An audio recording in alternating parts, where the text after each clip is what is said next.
The threat of tariffs may have been averted for now, but it's clear we've entered a new era when it comes to global trade, especially as U.S. President Donald Trump takes aim at other potential trading partners.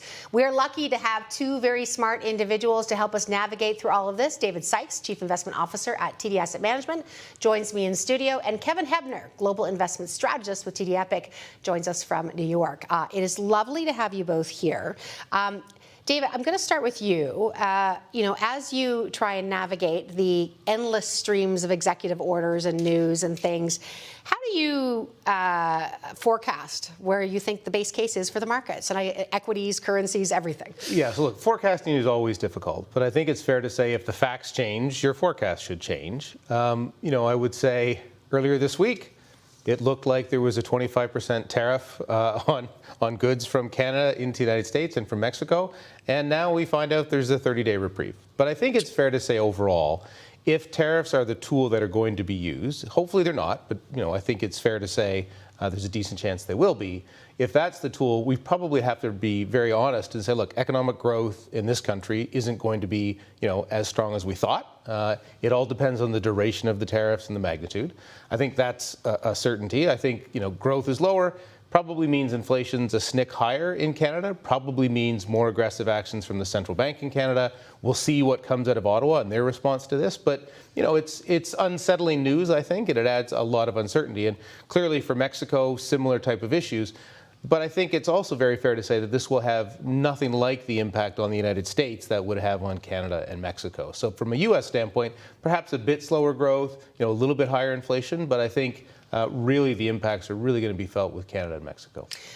Kevin, I want to bring you into the conversation, and I know that we've been talking to you earlier, and I understand that you believe that the trade disputes and potential tariffs with Canada and Mexico aren't really about them as much as this is about China. And maybe you could just tell me if that's true and why you think that. There are real issues that Trump has with both Canada and Mexico, but 80% of the tariff wars that have just started, and it is just the starting gun, and this is going to be a marathon, it's not a sprint. We're going to be talking about this for a long time. 80% of the issues have to deal with China. Trump wants to create a new global economic order. He's very, very unhappy with the current situation, the access other countries have to the U.S. consumer, access they have to the U.S. defense umbrella, without, in his view, paying anything for that. And so he wants to reinvent, create a new economic order. And the focus of what he's trying to do is on China, because China is the geopolitical rival. In China, with its $1 trillion surplus, that's $1 trillion trade surplus. It's enormous, has really wreaked havoc on the global trading system, the post-World War II trading system. It's hollowed out the manufacturing sector in the United States. It's driven enormous imbalances in the U.S. And a very overvalued U.S. dollar. So Trump and his cabinet, his chief economic policy advisors, are very unhappy about the current situation. And so we've just started to create this new global economic order. I want to bring up the chart that you provided to us, Kevin, which shows the surplus and I think probably the focus maybe of what you're speaking about. So maybe tell us a bit about just what we're seeing there and why it's so important. So the first China shock, that happened from 2000, 2007.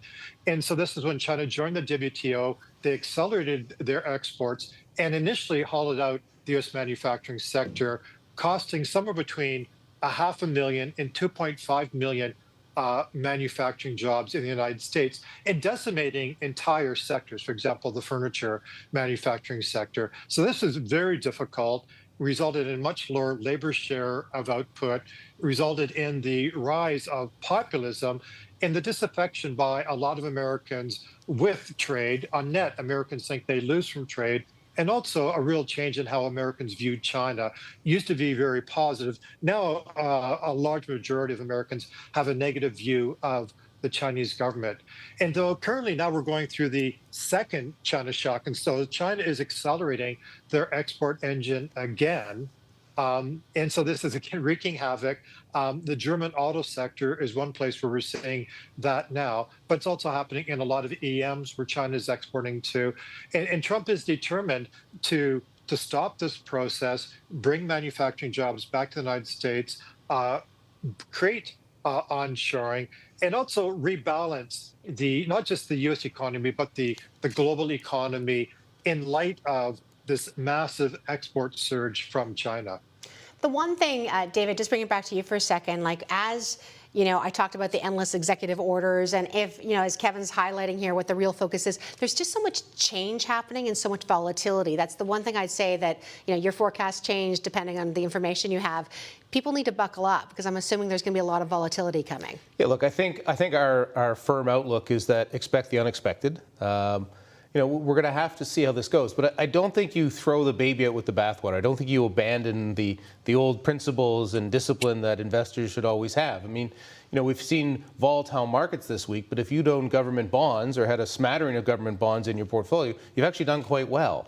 And, you know, even though there was this news that 25% tariffs were coming, well, lo and behold, you know, in a few hours after the market opens, oh, they're delayed a month. And so the markets have done quite well since. And so I still think it pays to understand the basic principles of diversification, asset class diversification, quality, you know, real companies with real earnings and real cash flows. I think that is something that you really have to pay attention to. And yeah, maybe you want to lighten up and have a little bit of cash, you know, for some optionality. But I think we have to go through this with the wisdom that there's a lot of talk, but we need to understand what the facts are. And right now, the facts are few and far between. Let me ask Kevin again, because you watch this closely, and on the facts. I mean, there's what we know today, and I'm going to apologize. I'm going to ask you a really hard question and give you like a minute to answer, which is not fair. But when you think about the trajectory we're moving towards, and with what you know today, what do you think the end game is? Where do you think this is going to all net out? So the end game is this new global economic order. And I think Trump and his advisors at Treasury, Commerce, and the STR have some idea of where they want this going.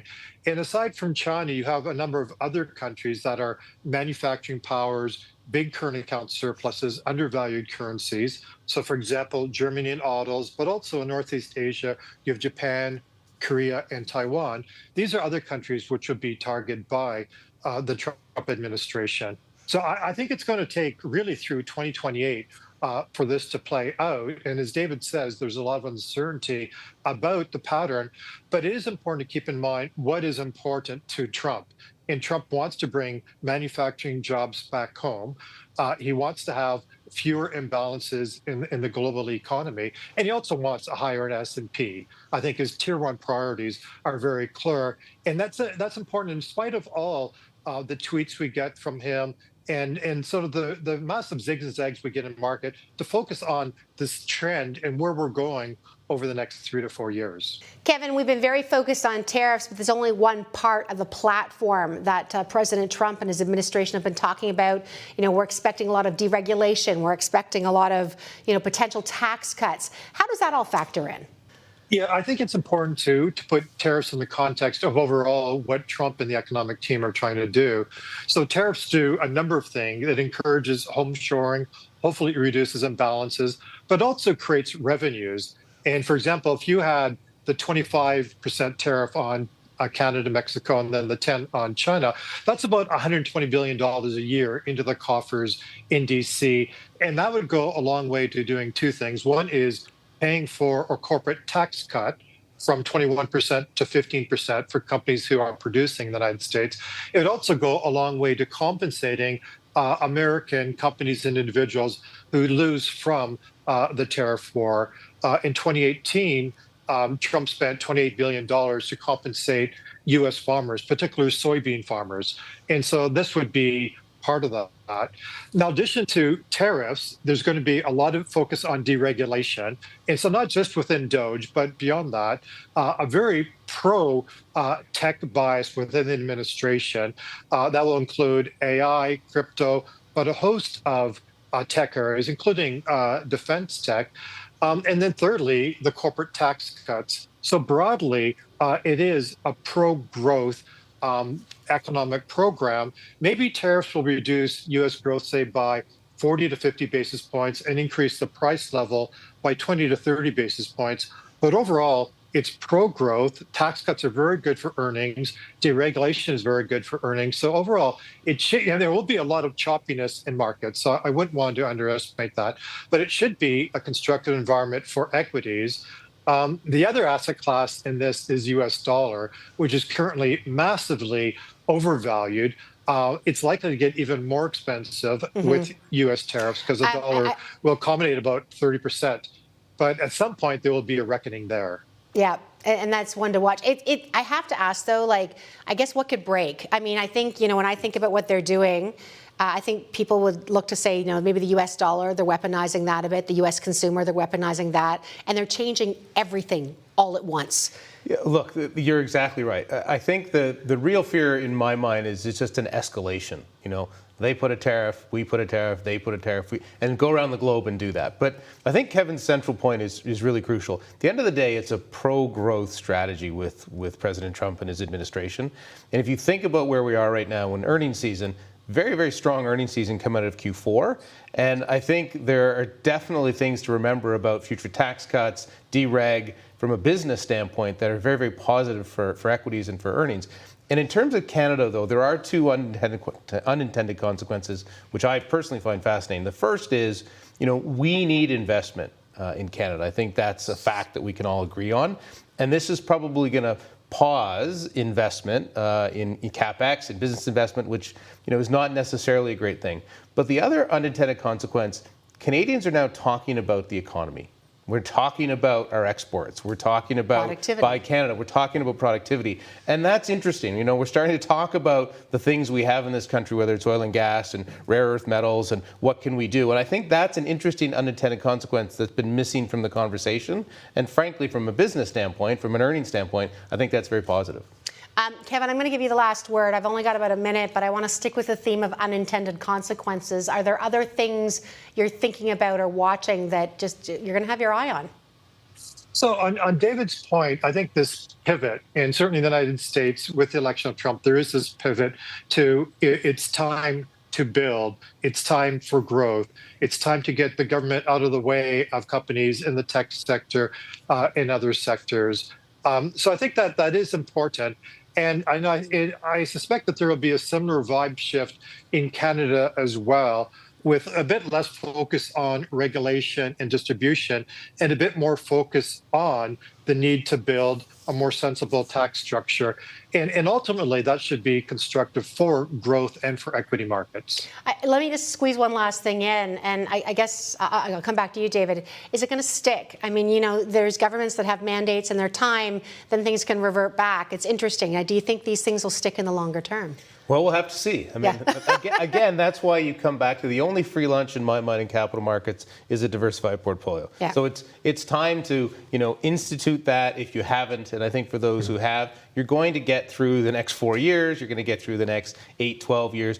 Just don't focus so much on every single headline that's going to come up. It's going to be busy. There's going to be a lot of news and a lot of noise. But I think people just need to have a cool head in this. And let's look at the facts. And let's make sure we focus on diversification and quality. That will see you through this.